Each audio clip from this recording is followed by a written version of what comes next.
Hi everyone, this is Jim. Welcome to this Blitz test postmortem, a postmortem of my Blitz game number 363. I was black here. My opponent played e4 and I go for the Sicilian.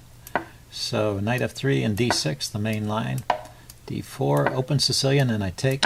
And now the slightly rare reply, queen takes d4. Knight takes d4 is almost always played here. But this is a move. It's known as the Chekhover variation, and even some top-level players have experimented with this from time to time. So I saw this, the first time I saw this, I just played the natural move knight c6, kicking the queen. And you'll see, actually, if we back up, you'll see that was the top choice in the database. But maybe it's not the most accurate way to play, because white has this reply, bishop to b5, and this is kind of the point of the variation. The queen doesn't have to move, it can just stay there. And if you follow the main line, I played this way. Bishop d7, these are kind of natural moves. Bishop takes, and then white gets to develop another piece with knight c3.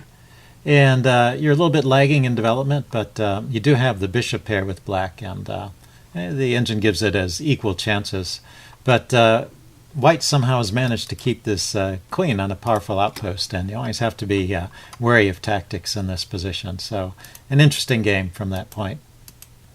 So that's one way to play it. The other thing is, while I was playing the game in this position after knight c6, bishop b5, I was really wondering about this sideline, the move queen a5 check. I was just trying to calculate this over the board. I had no prior knowledge of this. But the point is, after queen a5 check, this bishop is hanging, so he has to play knight to c3 to defend the bishop. And then you can actually sacrifice the queen by taking the bishop. Queen takes. And the point is, you've unpinned the knight. So even though your queen is hanging, his queen is also hanging, both under attack by knights. So knight takes queen, and then he has to play this to get the material back. And then he has to take the knight. And I thought at first he would take this way. And this is good for black. He's got the bishop pair. White's pieces have gone back, and he can look forward to a good game. But I realized before I made the move, I realized he doesn't have to take back with this knight. He can take back with the other knight. And now this is a different story. His knights are actively posted, and he's threatening to come right in here to c7. So this line turns out to be good for white. So fortunately, I saw that. I calculated that out correctly in the game and didn't play that line. But it's kind of a cute sideline if you ever find yourself in a similar situation. Anyway, the easiest way to deal with the Chekhover, and maybe the most precise way, is to play the move a6. a6 is an all-round useful move in Sicilians anyway. And now he doesn't have the pin, so you're threatening to play knight to c6 to attack the queen. And the normal response here, let's see, in the database, is c4. Yeah, that's true. The downside is you let white set up this Maroczy bind, so you have to deal with that. You can get into this Maroczy bind formation, but you gained a tempo against the queen. Should be okay. My opponent played knight c3 here, and I went knight c6, hitting the queen, and we're out of the opening book. So he just dropped his queen back to d1, and it's about an even position. I've got my knight out, I've chased his queen back, and I just have to figure out how to develop. Looks like e6, g6, or knight f6 are all equally good. Just pawn moves to open up a square or two for the bishop or the knight development. So I went with g6. I like this dragon setup. He went bishop to c4. So continuing development, bishop g7, h3. I guess I would question that a little bit. I'm not really planning to play my bishop out there, and it's not much of a threat even if I do. He can always kick it later, so a bit of a wasted move there, but nothing awful. I develop a knight, and now it's the next move that's awful. He played bishop takes f7 check, and he must have miscalculated something, because I'll show you what I think he missed. So bishop takes f7, king takes, and I was expecting, knight g5. That's typical kind of follow-up, new variation, and then I just drop back here. But I'm a piece up. He gets a little bit of activity, but it looks like everything's holding together. But that wasn't his idea. His idea was to play the move e5. And I think he was imagining the queen sitting here unprotected, but it's actually protected by the rook. So I think that's the miscalculation. So anyway, I can just grab that pawn. And then he went in for it. He went ahead and traded queens here. But that's just a terrible mistake, because without the queens on the board, he can't really take advantage of my potentially awkward king position over here. The only weaknesses I have now are these doubled isolated pawns, and that's just not enough compensation for a whole piece. So anyway, the game continued. There was one other kind of interesting moment later in the game, but mainly it's just a matter of being careful, not giving away material, not falling for any tactics. And it was interesting right here. I ruled out the move bishop f5 here because I was afraid of g4. But actually, if you look a little deeper, it turns out that's a safe move. It's the engine's second choice. So just to put that on the board, bishop f5, g4. Do you see the way out of this?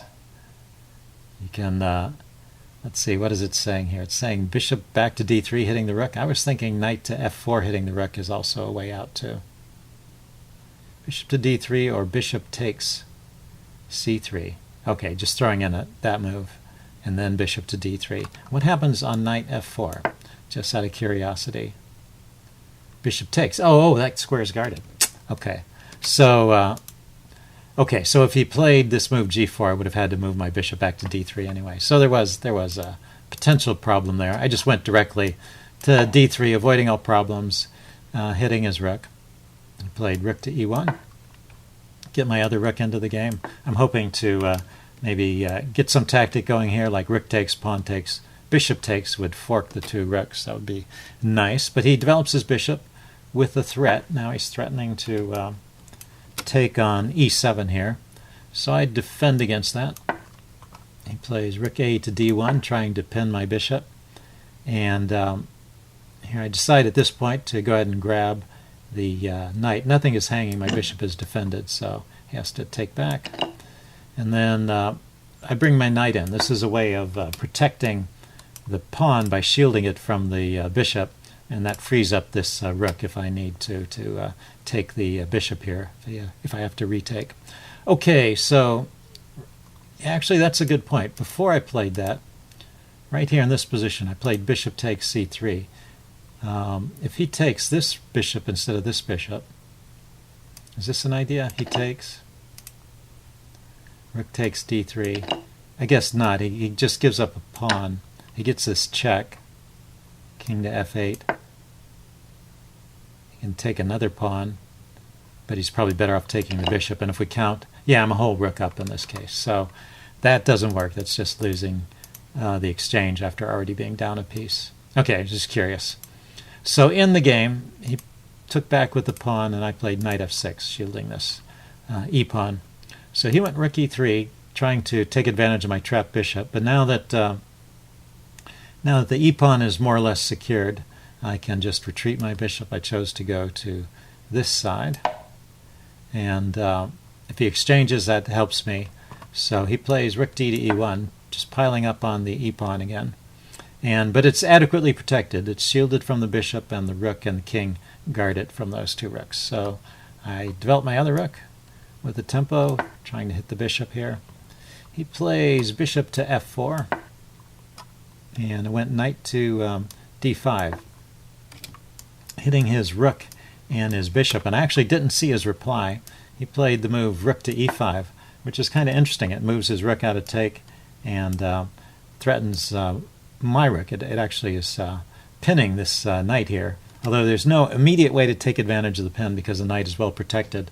But there's a neat kind of tactical way for me to defend my apparently undefended knight on my undefended rook on c5. And so I spotted this and played it during the game. This is a kind of a little tactic that's very useful to find, because then you don't worry about unnecessarily trying to defend pieces that don't really need to be defended. Turns out I can just go ahead and grab this bishop, because after he takes the rook, the knight goes to this square and forks those two pieces. So that's what you have to see. You have to see that there's this two-mover, I guess. You take the bishop first, and you come back here and fork the two rooks. And even after he takes my rook, it's still a fork between the two rooks. So that's how the game went. I took the bishop, he took the rook. And we get to this situation. Notice that rook takes b5 is the top choice. His other choice would be to just retreat the rooks so they defend each other, and I'd have a rook and bishop against a rook. He chose to go for the rook and knight against a rook, and it's not a bad choice. Rook and knight against a rook is actually a draw if we get down to an endgame with just pieces. So it's important to keep the pawns on, and so I do, and just use my extra material. He plays rook e5. I use my extra material to win pawns, and then that's how I'll win the game, with the extra pawns. So rook d1, threatening a discovered check against the king, picking up the rook here. So I moved the king out of harm's way, and now I move the knight. Knight d3 apparently is the more accurate move. After knight c2, it gets a little bit of activity here. I'm still keeping a huge advantage. Okay, rook e2, knight a3, rook b2, hitting my pawn. I gladly push that forward. That provides a nice outpost for my knight. He plays rook to b3, d4, rook b2. Did he really play that? I could have just taken the rook. I went rook d3 going after his pawns. I was still thinking about the pawns. Rook to c2 defending, and now knight to a3. And he's going to lose a pawn at this point. He can't hold on to this pawn at the same time prevent me from forking these pawns. If he goes back to c1, then I'll play rook d2 and fork 2 pawns and win 1. So he chooses to play rook, not there. Chooses to play rook e2, and I grab this pawn, and now he plays f3. I go rook c2. If I can just trade rooks, it's an easy endgame win with the extra piece and extra pawn. So he goes after the knight, so I grab the pawn defending the rook, and just a few more moves, and he resigned here. But pretty easy endgame at this point. You just have to push the pawns forward and force them to sacrifice a piece to stop them, and you have a winning advantage then. So I thought there were a couple of interesting points in the game. Hope you guys enjoyed it. Leave any comments you have in the section below, and I will see you again soon. Bye.